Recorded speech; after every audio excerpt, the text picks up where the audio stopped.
जैसे देवताओं में भगवान विष्णु, प्रकाश तत्वों में सूर्य, नदियों में गंगा प्रमुख है, वैसे ही व्रतों में सर्वश्रेष्ठ व्रत एकादशी व्रत को माना गया है। इस तिथि को जो कुछ भी दान किया जाता है, भजन पूजन किया जाता है, वह सब श्री हरि विष्णु के निमित्त हो जाता है।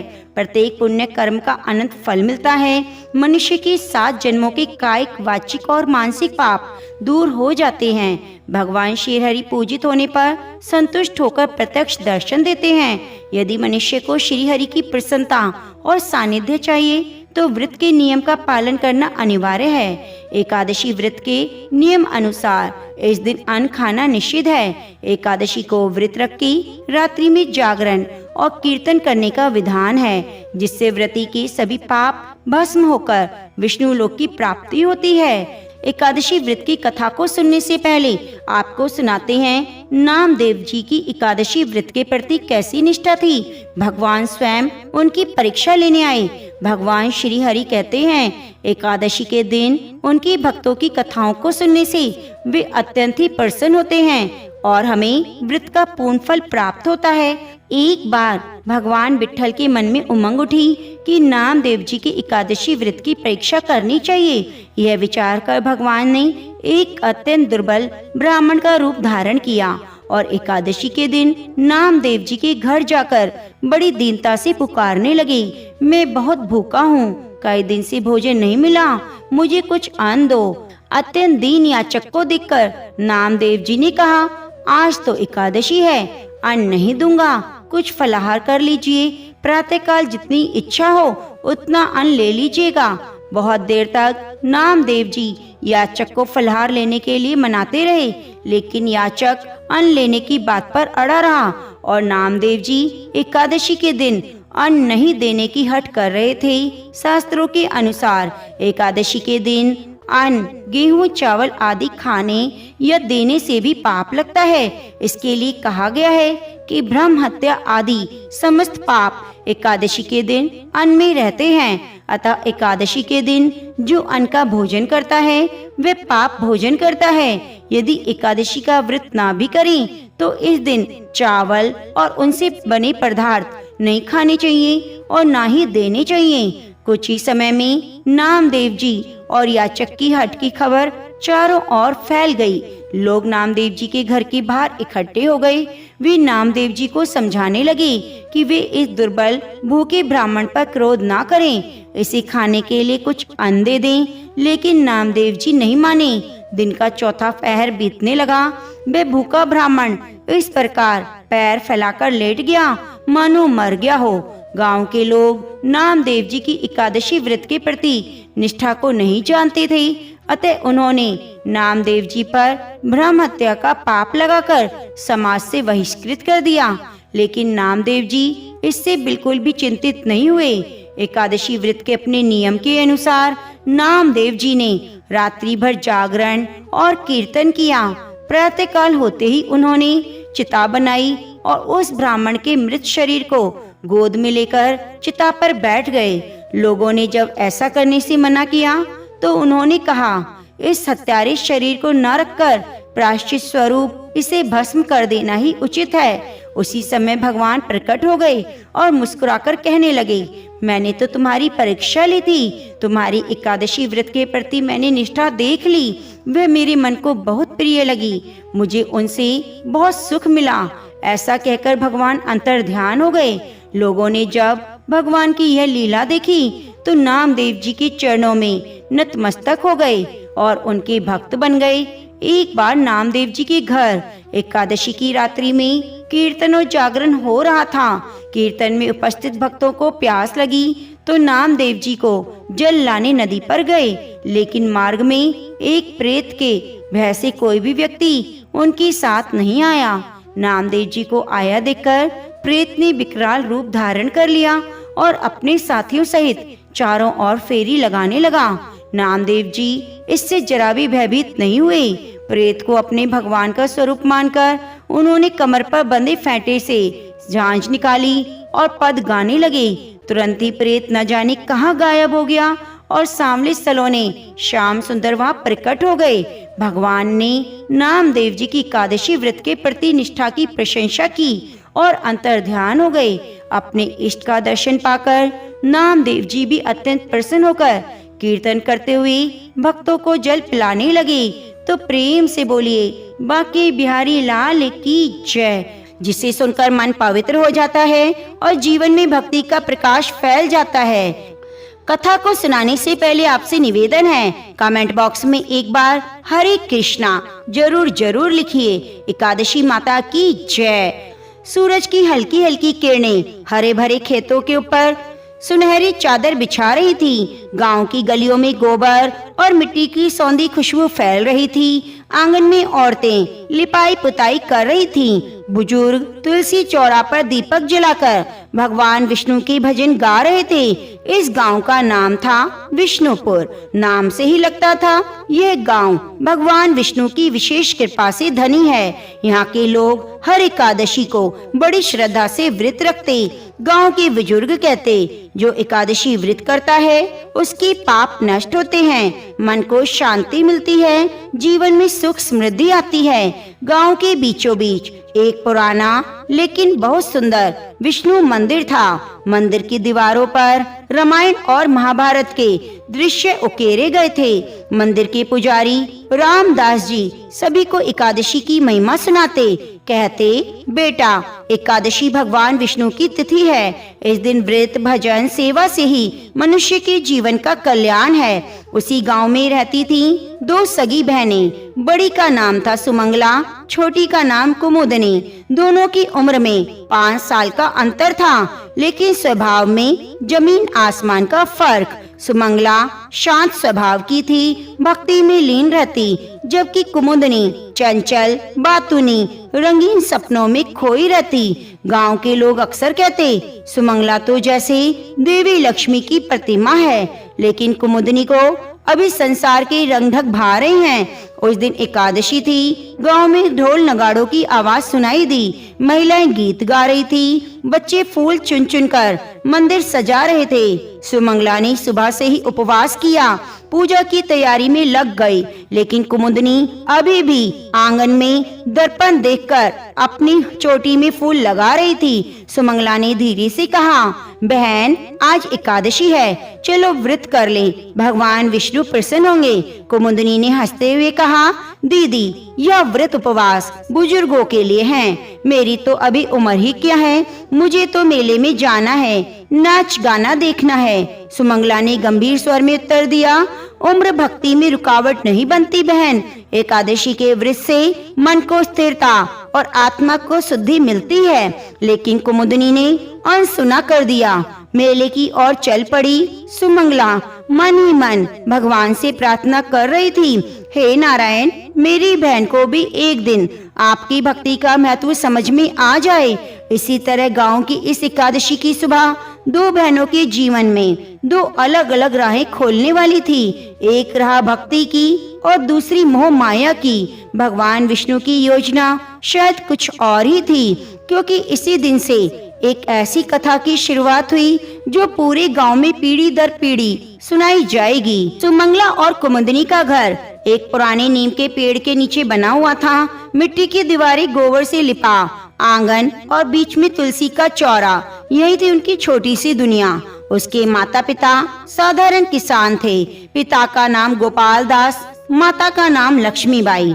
गोपाल दास मेहनती और सत्यनिष्ठ थे, जबकि लक्ष्मीबाई धार्मिक और त्यागमयी थी। सुमंगला बचपन से ही शांत स्वभाव की थी। वे अन्य बच्चों के खेल कूद में मस्त रहते, पर वह मंदिर जाकर दीप जलाती, पुजारी की मदद करती, भजन गाती। गांव की महिलाएं अक्सर कहती, बिटिया, सुमंगला में तो साक्षात माता लक्ष्मी का वास है। सुमंगला का मन हमेशा दूसरों की सेवा में लगा रहता। वह सुबह जल्दी उठकर आंगन में झाड़ू लगाती, तुलसी पर जल चढ़ाती, फिर खेत में माता पिता का हाथ बटाती। से नई नई चीजों की चाह ना होती, उसकी खुशी सिर्फ भगवान के चरणों में थी। कुमुदनी छोटी बहन बिल्कुल अलग, वह सुंदर थी, आंखों में चमक, चेहरे पे मुस्कान, लेकिन मन बहुत चंचल। उसे नए कपड़े, गहने, मेले में घूमना फिरना बहुत पसंद था। जब सुमंगला भजन गाती तो कुमुदनी खेतों में तितलियां पकड़ती। यह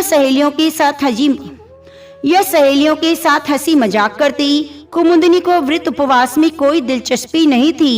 एक बार लक्ष्मीबाई ने निर्जला एकादशी का व्रत करने के लिए कहा। उसने हंसते हुए कहा, माँ, मैं तो बिना पानी के आधा दिन भी नहीं रह सकती। भगवान मुझसे नाराज नहीं होंगे ना? लक्ष्मीबाई ने मुस्कुराकर कहा, बेटी, भगवान कभी नाराज नहीं होते, लेकिन व्रत करने से मन पवित्र होता है। कुमुदिनी ने बस सिर हिला दिया और फिर खेल में लग गई। विष्णुपुर में साल भर कोई न कोई धार्मिक आयोजन होता रहता था। कभी रामायण पाठ, कभी भागवत कथा, तो कभी कीर्तन। सुमंगला हर आयोजन में आगे रहती, लेकिन कुमुदिनी वहाँ सिर्फ तभी जाती जब कोई उत्सव में नाच गाना होता या मिठाइयाँ बंटती। गांव के बुजुर्गों ने कई बार गोपाल दास से कहा, भाई, बड़ी बिटिया तो धन्य है, लेकिन छोटी को संभालो, मोह माया में फंस गई तो मुश्किल हो जाएगी। गोपाल दास हंसकर कहता, अभी बच्ची है, समय आने पर समझ जाएगी। 12 साल की हो गई तब लक्ष्मीबाई ने कहा, बेटी, अब तू भी एकादशी का व्रत करना शुरू कर दे, यही हमारी परंपरा है। सुमंगला ने तुरंत हामी भर दी, पूरे मन से व्रत करने लगी। लेकिन कुमुदिनी ने बहाना बनाया, माँ, मुझे तो पढ़ाई करनी है, खेत जाना है, मेले की तैयारी करनी है, व्रत करूंगी तो ताकत कैसे रहेगी? लक्ष्मीबाई ने कहा, बेटी, एकादशी में सिर्फ भोजन का त्याग नहीं, मन के विकारों का त्याग भी होता है। लेकिन कुमुदिनी की आंखों में उस समय भगवान की भक्ति की जगह सिर्फ रंगीन दुनिया थी। सुमंगला को कभी अपनी बहन पर गुस्सा नहीं आता। वह सोचती, शायद एक दिन भगवान स्वयं कुमुदिनी को अपनी ओर खींच लेंगे। उसे पता नहीं था आने वाले समय में एक ऐसी घटना घटने वाली है जो दोनों बहनों के जीवन को हमेशा बदल देगी। उस बदलाव के केंद्र में होगी एकादशी की दिव्य महिमा। विष्णुपुर गांव में हर एकादशी का दिन किसी त्योहार से कम ना होता। गांव के लोग उसे भगवान विष्णु का विशेष दिन मानते। सुबह होते ही घर से शंख, घंटियों और भजन की आवाजें सुनाई देने लगती। मंदिर में पीतल के बड़े दिए की कतारें जगमगाने लगी। वातावरण में तुलसी, चंदन, धूप की पवित्र सुगंध भर जाती। एकादशी से एक दिन पहले गांव की ओर आंगन साफ होता, तुलसी चौरे पर सजावट की जाती, अनाज को अलग रख दिया जाता, क्योंकि एकादशी के दिन अनाज का सेवन नहीं किया जाता। गांव में यह भी मान्यता थी कि इस दिन गेहूं, चावल जैसी चीजें नहीं पकेंगी, बल्कि उस दिन फल और दूध का ही सेवन किया जाएगा।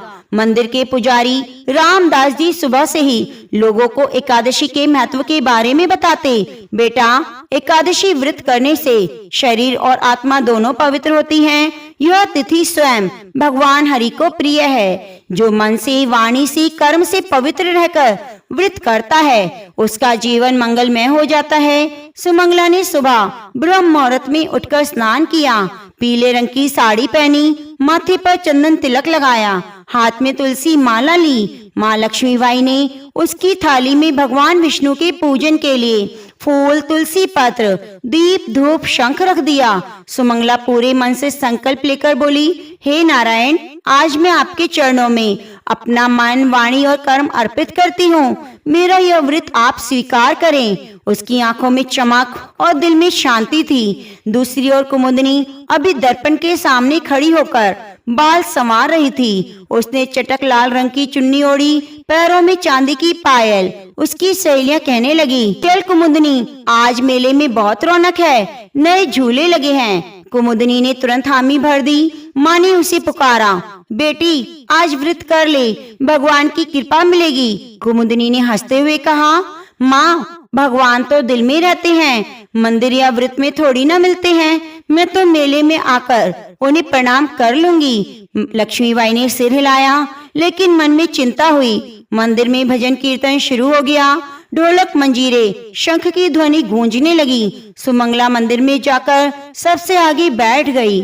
मध्य स्वर में गाने लगी, हरे राम, राम राम, हरे हरे, हरे कृष्ण, कृष्ण कृष्ण, हरे हरे। उसके चेहरे पर भक्ति का तेज साफ दिखाई दे रहा था।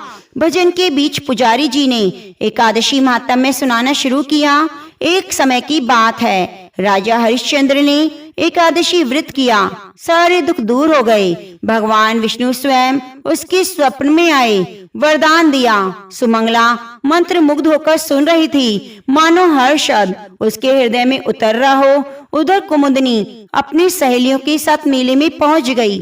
वह मिठाई की दुकानों, खिलौनों और रंग बिरंगे झूलों का आनंद लेने लगी। वे घंटों घूमती, चाट खाई, खिलौने खरीदे, हंसी मजाक किया। उसे पता नहीं चला दिन कब बीत गया।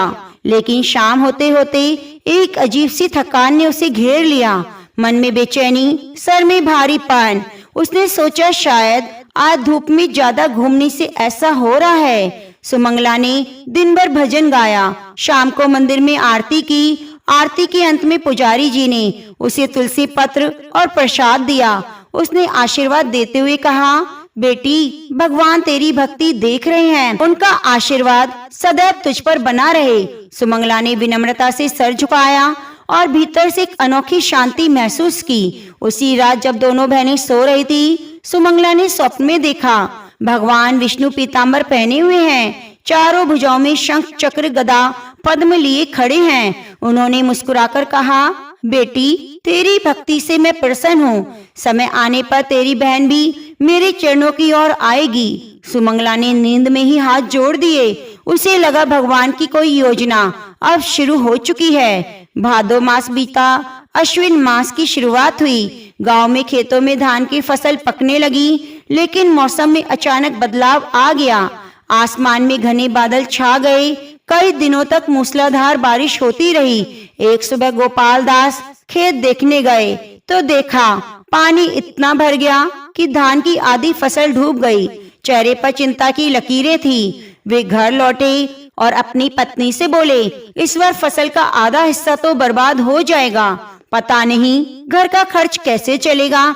यह सुनकर सुमंगला चुपचाप भगवान के पास बैठ गई और प्रार्थना करने लगी, हे नारायण, आप ही हमारे सहारे हैं, कृपया करके संकट से निकालिए। कुमुदनी ने यह सुना तो बोली, दीदी, प्रार्थना करने से कुछ ना होगा, हमें काम बढ़ाना होगा, बाजार में चीजें बेचनी होंगी, कुछ नया सोचेंगे तो ही हालात बदलेंगे। सुमंगला ने शांत स्वर में कहा, काम तो हम करेंगे ही, लेकिन याद रख, भगवान की कृपा के बिना कोई प्रयास सफल नहीं।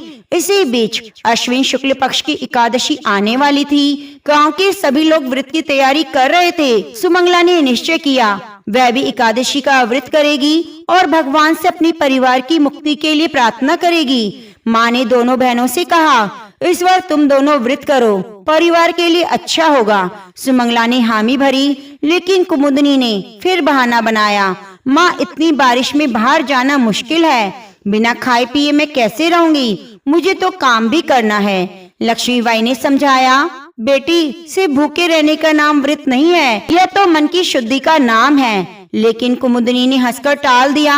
व्रत वाले दिन सुमंगला ने सुबह स्नान किया, पीले कपड़े पहने, मंदिर जाकर भगवान विष्णु के सामने दीपक जलाया, पूरे दिन भजन किया, गरीबों को भोजन कराया जो माँ ने पहले से तैयार किया था। शाम की आरती की, मन ही मन प्रार्थना कर रही थी, हे प्रभु, हमारी फसल बचा लीजिए, मेरी बहन को भी अपने मार्ग पर ले आइए। उधर कुमुदनी बाजार गई थी ताकि कुछ चूड़ियां और रंगीन कपड़े बेचकर थोड़ा पैसा पा ले, लेकिन बारिश इतनी तेज हो गई कि रास्ते में उसका सामान भीगकर खराब हो गया। थकी हारी निराश होकर घर लौटी। रात को सुमंगला ने स्वप्न में फिर भगवान विष्णु को देखा। उन्होंने कहा, बेटी, तेरी भक्ति से मैं प्रसन्न हूँ, लेकिन तेरी बहन की परीक्षा अभी बाकी है, संकट उसे भी मेरे द्वार तक लाएगा, धैर्य रख। अगली सुबह अजीब तरह से बारिश रुक गई, धूप निकल आई। गोपाल दास खेत गए तो देखा जितनी फसल डूबने वाली थी उसमें से आधी बच गई। गांव के बुजुर्ग बोले, यह तो भगवान विष्णु का चमत्कार है। सुमंगला मुस्कुराकर भगवान को धन्यवाद देने लगी, लेकिन कुमुदनी के चेहरे पर अभी भी अविश्वास था। उसने मन ही मन सोचा, शायद यह तो मौसम का खेल है, इसमें भगवान का क्या काम, उसे नहीं पता था। आने वाले दिनों में एक और बड़ी परीक्षा उसका इंतजार कर रही है, जो उसकी सोच को पूरी तरह से बदल देगी। अश्विन मास के बाद गांव में कार्तिक का महीना शुरू हो गया। यह महीना धार्मिक दृष्टि से पवित्र माना जाता है। दीपावली, गोवर्धन पूजा, अन्नकूट, देवउठनी एकादशी जैसे पर्व इसी में आते हैं। गांव में चारों ओर दीपों की पंक्तियां सजने लगी। मंदिरों में विशेष सजावट हो रही थी। हर घर में भजन कीर्तन का माहौल था, लेकिन कुमुदनी का मन इन सब में कम और मेले बाजार की रौनक में ज्यादा था। दीपावली के पहले हफ्ते में ही वे अपनी सहेलियों के साथ पास के कस्बे में लगने वाले बड़े मेले में जाने की तैयारी करने लगी।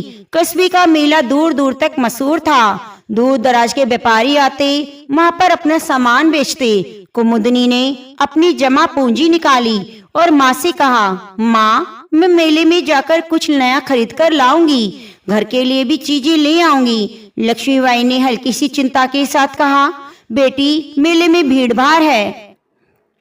बेटी, मेले में भीड़ भाड़ रहती है, संभल कर जाना, कोशिश करना देव उठने एकादशी से पहले आ जाऊं ताकि व्रत कर सकूं। कुमुदनी ने सर हिला दिया, लेकिन उसके मन में व्रत का कोई विचार नहीं था, बस मेले में जाने की तैयारी। मेले के दिन कुमुदनी और उसकी सहेलियां सुबह सुबह निकल गई, लेकिन आधे रास्ते में अचानक तेज आंधी और तूफान आ गया।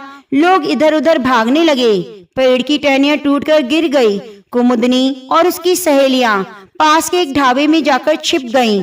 तूफान थमने के बाद मेले की ओर बढ़ी, लेकिन देर हो चुकी थी। दुकानें बंद हो गई थीं। जो खुली थी उनमें भीड़ इतनी थी कि धक्का मुक्की हो रही थी। भीड़ में ही कुमुदनी की नजर एक सोने के हार पर पड़ी जो एक व्यापारी बेच रहा था। हार चमचमा रहा था। व्यापारी कह रहा था, यह असली सोने का है, लेकिन मैं इसे आधी कीमत में दे रहा हूँ। कुमुदनी ने बिना सोचे समझे सारी जमा पूंजी उसे दे दी और हार ले लिया। उसे लगा ये बहुत अच्छा सौदा किया, लेकिन जब घर पहुंची, हार माँ को दिखाया तो लक्ष्मीबाई ने ध्यान से देखा। बेटी, ये सोने का नहीं, पीतल का है, तुझे धोखा दे दिया गया है। कुमुदनी का चेहरा उतर गया। वह गुस्से और शर्म से भर गई, लेकिन मन में सोचा, ठीक है, अगली बार समझदारी से खरीदारी करूंगी। इस सब चक्कर में कुमुदनी देव उठनी एकादशी का व्रत भूल गई। सुमंगला ने उसे समझाने की कोशिश की, बहन, एकादशी का व्रत करने से भगवान विष्णु का आशीर्वाद मिलता है। यह दिन बहुत विशेष है। लेकिन कुमुदनी ने थके स्वर में कहा, दीदी, अभी मेरा मन अच्छा नहीं, अगली बार करूंगी। उस रात कुमुदनी ने एक अजीब सपना देखा। उसने देखा वे एक सुनहरे महल की ओर जा रही है, लेकिन जैसे ही दरवाजे पर पहुंची, विशाल काय द्वारपाल उसका रास्ता रोक देता है। कहता है, तुम्हें अंदर जाने की अनुमति नहीं, क्योंकि तुम्हारे पास भक्ति का दीपक नहीं। कुमुदनी डरकर पीछे हट गई। नींद खुली। उसका दिल जोर जोर से धड़क रहा था, लेकिन उसने बस एक बुरा सपना मानकर टाल दिया। यह भगवान का पहला संकेत था, और अगर वह अब भी नहीं संभली तो अगली परीक्षा और कठिन होने वाली थी। कार्तिक मास की ठंड सुबह थी। गांव में कोहरे की चादर बिछी हुई थी। मंदिर के घंटे की मधुर ध्वनि दूर दूर तक गूंज रही थी। सुमंगला ने अपने दिनचर्या के अनुसार स्नान कर, पीले वस्त्र पहनकर तुलसी के पास दीपक जलाया। उसके चेहरे पर भक्ति का तेज था। कुमुदनी अभी भी बिस्तर पर थी, पिछले कई दिनों से उदास। मेले में हुआ धोखा, एकादशी का छूटना, बार बार आने वाले अजीब अजीब सपने उसे अंदर से विचलित कर रहे थे। उसी रात सुमंगला ने स्वप्न में एक सुंदर दृश्य देखा। नीले आकाश के बीच श्वेत कमल पर भगवान विष्णु विराजमान थे। उनके हाथों में शंख, चक्र, गदा, पद्म थे। चारों ओर दिव्य प्रकाश था। भगवान ने कहा, बेटी, धैर्य रखो, तुम्हारे घर पर मेरी कृपा है, लेकिन तुम्हारी बहन के मोह को तोड़ने के लिए समय और परीक्षा दोनों आवश्यक हैं। तुम उसकी रक्षा करती रहना, जैसे दीपक अंधेरे में प्रकाश देता है। स्वप्न में जाकर सुमंगला ने मन ही मन प्रणाम किया और ये संकेत किसी को नहीं बताया। देव उठनी एकादशी के कुछ ही दिनों के बाद एक सुबह गांव के लोग चकित रह गए। मंदिर के आंगन में इतनी अद्भुत चंदन और केसर की सुगंध आ रही थी, पूरा गांव उस महक में डूब गया। पुजारी रामदास ने कहा, यह कोई साधारण सुगंध नहीं, ये तो भगवान विष्णु की उपस्थिति का संकेत है। लोग मंदिर में दर्शन करने पहुंचे तो देखा भगवान की मूर्ति के चरणों में एकदम ताजा कमल का फूल रखा था, जबकि मंदिर बंद था। मंदिर में किसी ने प्रवेश नहीं किया था। सुमंगला ने मन ही मन महसूस किया, यह भगवान का एक और संदेश है, लेकिन कुमुदनी ने इसे संयोग मानकर टाल दिया। एक शाम जब कुमुदनी नदी किनारे कपड़े धो रही थी, अचानक उसका पांव फिसला, गहरे पानी में गिर गई। लहरों का तेज बहाव उसे भागकर ले जाने वाला था। उसे लगा अब वह नहीं बच पाएगी, लेकिन तभी महसूस हुआ किसी ने उसका हाथ मजबूती से थाम लिया। जब होश में आई तो देखा किनारे पर अकेली बैठी है। चारों ओर कोई नहीं था, लेकिन उसकी कलाई पर हल्की सी तुलसी की पत्ती चिपकी थी। वे घबराकर लौटी और सुमंगला को सब बताया। सुमंगला ने धीरे से कहा, बहन, ये भगवान विष्णु की कृपा थी, उन्होंने तुम्हें बचाया। कुमुदनी ने कुछ जवाब नहीं दिया, लेकिन पहली बार उसने मन में महसूस किया, शायद दीदी सच कहती हैं। फिर भी उसका मोह पूरी तरह टूटा नहीं। सर्दियों की ठंड हवा में गांव की गलियां सुनसान हो चली। सुबह सुबह लोग अपने खेतों की ओर निकले। सुबह लोग अपने खेतों की ओर निकल जाते। शाम को चूल्हों से उठती लकड़ी की महक पूरे गांव में फैल जाती।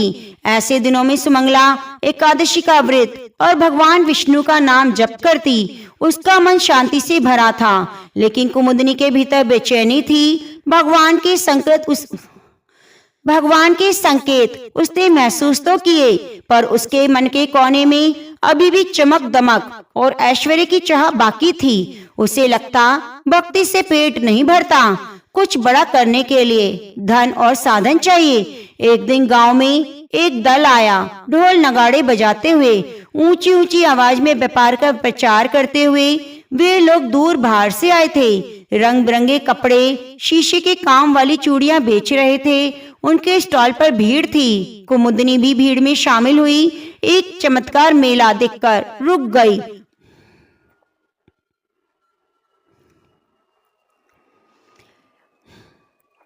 एक चमकती हुई माला को देखकर रुक गई। दुकानदार ने मुस्कुराते हुए कहा, यह माला पहनो तो सबकी नजर तुम पर ठहर जाएगी। सिर्फ 5 रुपए में है, ले लो। कुमुदनी को याद आया उसके पास इतने ही पैसे हैं जो सुमंगला ने उसे बचाकर रखने को कहा था। अगली एकादशी पर तुलसी और दीपक खरीदा जा सके, लेकिन उसके मन में लालच हावी हो गया। उसने बिना सोचे समझे माला खरीद ली और घर लौट आई। सुमंगला ने माला देखी तो शांत स्वर में बोली, यह पैसे भगवान के लिए रखे थे, एकादशी पर इनसे दीप जलाना था।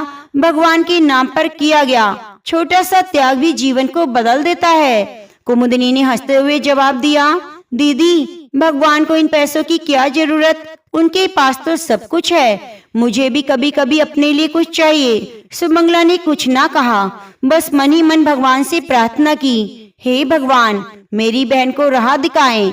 दिन बीते। कुमुदनी मंदिर में जाने से कतराती। उसने समय का बड़ा हिस्सा सहेलियों के साथ गपशप और बाजार घूमने में निकाल दिया।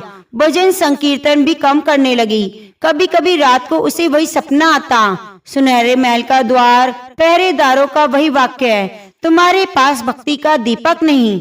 लेकिन अब वे सपनों को अनदेखा करना सीख गई। माघ मास की एक रात गांव में चोरी हो गई। चोरों ने कई घरों के अनाज और गहने चुरा लिए। कुमुदनी के घर से तो कुछ खास नहीं गया, लेकिन उसकी खरीदी हुई माला गायब हो गई। दुखी होकर बोली, दीदी, सब मेहनत बेकार हो गई। सुमंगला ने धीरे से कहा, बहन, जो चीज भगवान के आशीर्वाद के बिना आती है वे टिकती नहीं। भक्ति का दीप जलाना सच्ची संपत्ति है। कुमुदनी ने इस बार बात टाल दी, लेकिन उसके मन में हल्की सी चुभन रह गई। उसे नहीं पता था कि वह चुभन आगे चलकर जीवन को बदलने वाली है। फाल्गुन मास की ठंडी सुबह थी। गांव में हल्की हल्की धूप फैल रही थी। मंदिर में शंखनाद हो रहे थे। सुमंगला ने स्नान किया, भगवान विष्णु का एकादशी व्रत किया। चेहरे पर भक्ति की आभा थी, मानो किसी ने भीतर दीप जला दिया हो। कुमुदनी वही आंगन में बैठी हुई देख रही थी। कुछ दिनों पहले उसकी खरीदी हुई माला चोरी हो गई थी। उसके बाद उसके छोटे मोटे काम भी बिगड़ते जा रहे थे। फिर उसने भगवान की इच्छा मानने के बजाय अपना दुर्भाग्य समझा। उसी समय गांव में एक घटना घटी। पास के गांव में एक धनी व्यापारी की पत्नी, जो वर्षों से गंभीर बीमारी से पीड़ित थी, सुमंगला के घर गई। उसने कहा, बेटी, मैंने सुना है तुम एकादशी का व्रत करती हो, मेरे लिए भगवान से प्रार्थना करो। सुमंगला ने श्रद्धा से तुलसी का पत्ता, गंगा जल और भगवान के नाम का जप कर उन्हें दे दिया। कुछ ही दिनों में महिला स्वस्थ हो गई। व्यापारी ने आभार व्यक्त किया, सुमंगला को अनाज, वस्त्र और थोड़े से पैसे दिए। यह देखकर गांव के लोग कहने लगे, भक्ति का फल भगवान स्वयं देते हैं, वो किसी भी रूप में दें। उधर कुमुदनी ने एक सहेली के साथ मिलकर बाजार में छोटा सा काम शुरू किया, लेकिन जल्दी पैसा डूब गया। सहेलियों ने मुंह मोड़ लिया। घर लौटकर दीदी से बोली, लगता है मेरे भाग्य में सुख नहीं। सुमंगला ने कहा, भगवान की देन है भाग्य बहन, लेकिन अगर हम उनकी भक्ति से दूर हो जाएं, तो वे भी हमसे दूर चले जाते हैं। धीरे धीरे गांव के लोग भी कुमुदनी से दूरी बनाने लगे। कहते, जिसके मन में भक्ति नहीं, उसका साथ कैसा। यह सुनकर उसे बुरा लगता, लेकिन कहीं ना कहीं उसे महसूस होता, दीदी की बातों में सच्चाई है। उसका अहंकार टूटने का नाम नहीं ले रहा था। एक शाम जब गांव के सभी लोग मंदिर में एकादशी कर रहे थे, कुमुदनी अकेले घर में बैठी थी। अचानक महसूस हुआ, घर के आंगन में कोई खड़ा है। बाहर आई, देखा तुलसी के पास दीपक जल रहा था, जबकि उसने वहां दीपक रखा ही नहीं। उसके मन में एक अजीब सी शांति उतर आई। पहली बार उसने सोचा, क्या मैं सच में भगवान से दूर हो चुकी हूँ। आषाढ़ मास की एकादशी का दिन था। सुबह से गांव के मंदिर में तुलसी, गंगा जल और फूलों की सुगंध फैली थी। शंख ध्वनि बज रही थी। गांव की औरतें नए नए कपड़े पहनकर, चंदन तिलक लगाकर भगवान के दर्शन कर रही थी। कुमुदनी अपने घर के आंगन में बैठी थी। आंखों के सामने पिछली एकादशियों के दिन उतर आए। दीदी का प्रसन्न चेहरा, मंदिर की दीप मालिका, वे खुद भीड़ से दूर भक्ति से करती हुई। पिछले कई महीनों से उसने देखा था, सुमंगला ने कितनी कठिनाई परिस्थितियों में भी व्रत किया। कई वर्ष अनाज कम पड़ गया, खुद उपवास करके दूसरों को खिला दिया। कभी ठंड में भी नदी के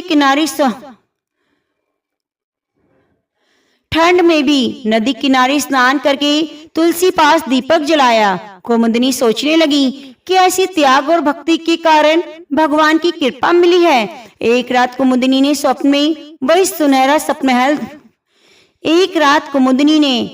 में वही महल देखा, लेकिन इस बार द्वार पर खड़े पहरेदारों ने कहा, तुम्हें प्रवेश का अवसर फिर दिया जा सकता है, अगर तुम भीतर भक्ति का दीपक जला लो। आंखों में आंसू थे। उसे एहसास हो गया, अहंकार, लालच, उदासीनता से भक्ति का दीपक उसने बुझा दिया था।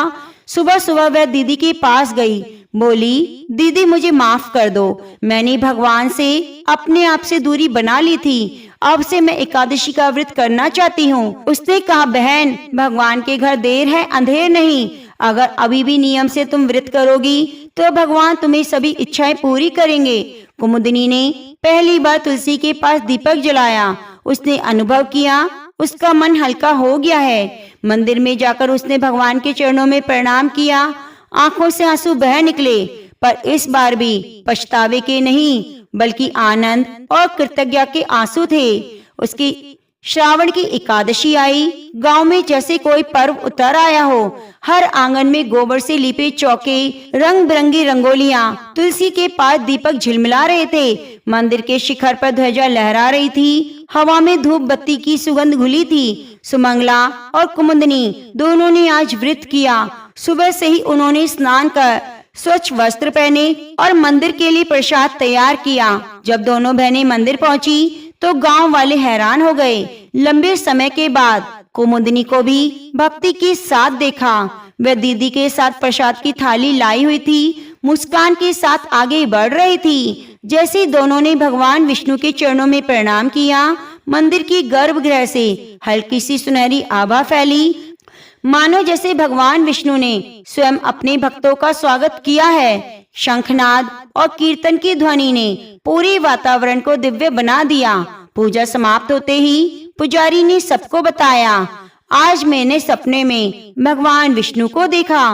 वे कह रहे थे गांव में सुख शांति और समृद्धि का समय आ गया है, क्योंकि वहाँ के लोगों में भक्ति आ गई है। उसी दिन से गांव में अजीब परिवर्तन होने लगे। सूखे की जगह हरियाली छा गई, बीमार लोग स्वस्थ हो गए, गरीब परिवारों को रोजगार मिलने लगा।